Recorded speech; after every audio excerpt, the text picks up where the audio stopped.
DaviePHD's Mythbusters, Episode 9, 21st of September 2020.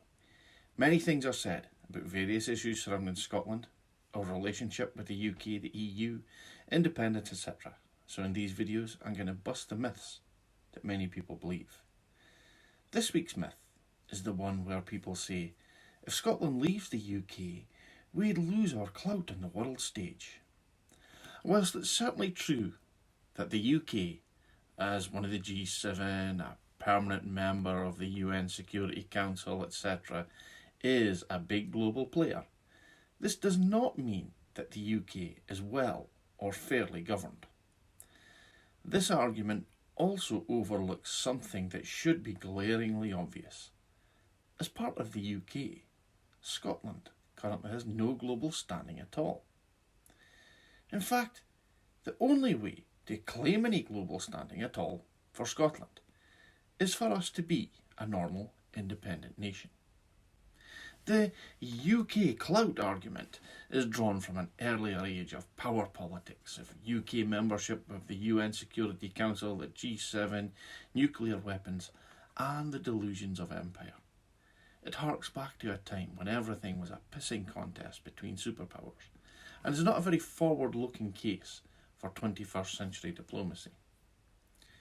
When you look at indices which matter to ordinary citizens, being one of the G7 or being large or powerful does not immediately equate to happy citizens.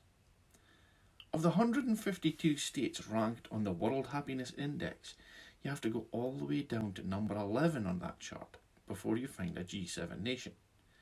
And it's not the biggest country, USA, which is number 11, and it's certainly not the UK, it's Canada.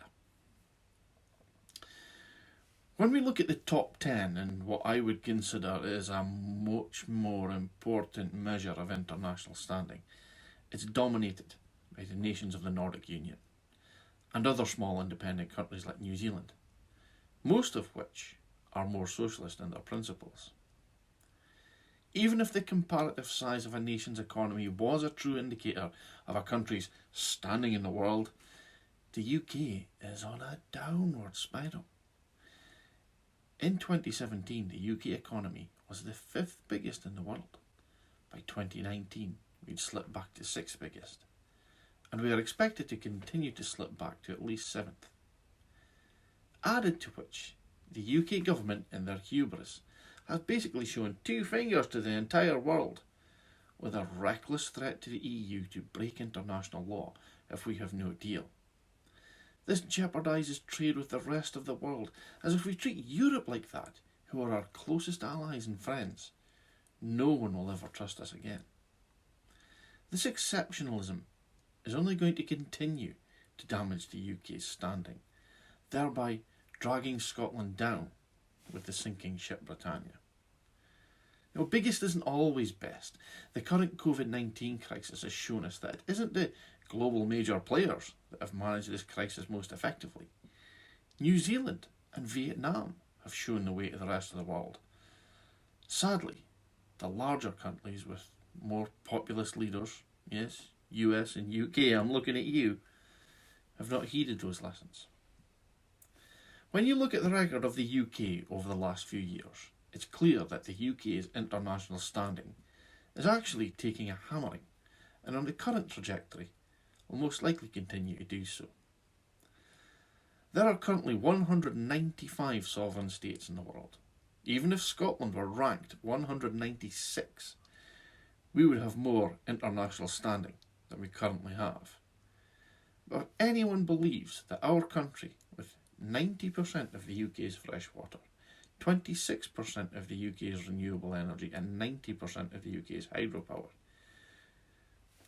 32% of the UK's land mass and 62% of its offshore maritime area, 96% of its UK oil production and 62% of natural gas, 60% of UK timber production, 70% of UK fish landings, 25% of Europe's wind and tidal potential, and 10% of Europe's wave power potential is going to languish at the bottom of any economic index.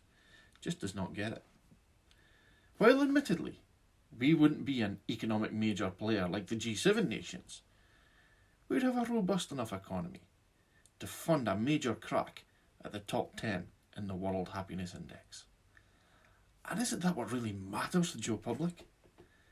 Because the problem with being number one at anything is that the countries who are number 2 and number 3, they're always gunning for you. But nobody's looking to get the country who's, say, for example, number 25. They're just usually left alone to look after themselves. Now, in that position, or similar, Scotland has the potential for a perfect balance between a country which is financially successful and a happy place to live. Now, there's no doubt about it, the UK's international standing is heading downwards, and it's becoming clear that Brexit wasn't the solution they were looking for.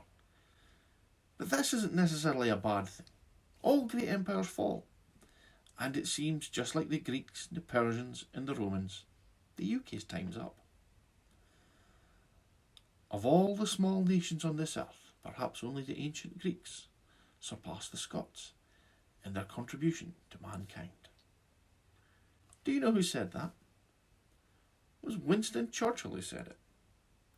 Becoming independent from the UK would mean that Scotland would be able to reclaim some of the standing from being the brains behind some of the most significant inventions of the world, like television, the telephone, modern economics, the Bank of England, penicillin, steam engines, genetic cloning, tarmac roads, MRI scanners, the refrigerator, the ATM machine, the flushing toilet, the hypodermic needle, the pneumatic tyre. We'd also have a solid economic base, and we could shift our focus from the UK's obsession of being one of the biggest nations to our more civic vision of being one of the happiest nations. But all this starts with a vote for the SNP in May. Folks, thanks for watching. Be nice, comment nicely on the Facebook page. Unionists are welcome to post their opinion here, make them feel it if they do. And I'll see you guys on Wednesday for PhD Qs. Love you all.